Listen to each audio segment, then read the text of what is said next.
One of the fun stories that emerged from Minnesota Vikings training camp and preseason was nose tackle TY McGill, the longtime veteran, 29 years young, finally getting it done and bounced around the league, been cut 13 different times, been on 9 different teams, 8 different seasons, all that stuff.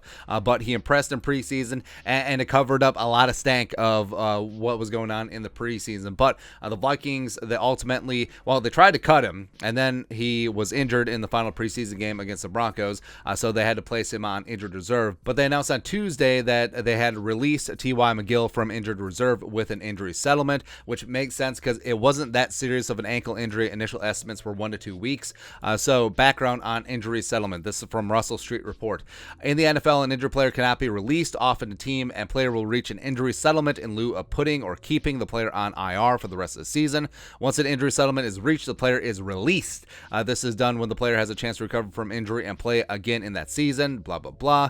An injury settlement is usually based on the amount of time that the team or player agree the player will be unable to play. So in McGill's case, it's probably going to be short, maybe 1 to 2 weeks.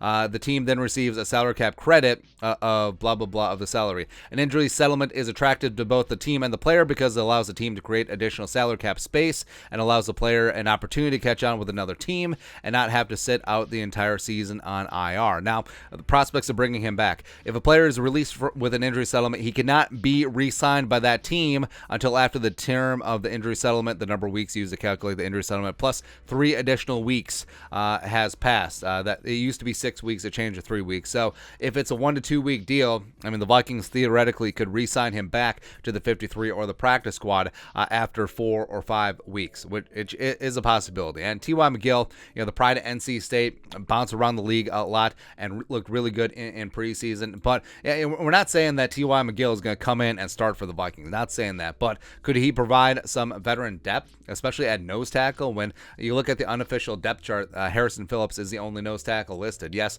Diesel Dalvin could play some. Same thing with James Lynch on passing downs. But McGill could be that passing down understudy for Harrison Phillips. And I wouldn't mind it all that much because I think that he could and should have a role. I think bottom line, there is a chance that he could get scooped up by another team on their practice squad, and maybe it goes from there. But I think that he has put up enough good tape that if he doesn't get a chance elsewhere, the Vikings should strongly consider bringing him back to the practice squad and then maybe even have some game day elevations where he could be the understudy for Harrison Phillips. But just want to keep those good vibes, preseason storylines alive, man.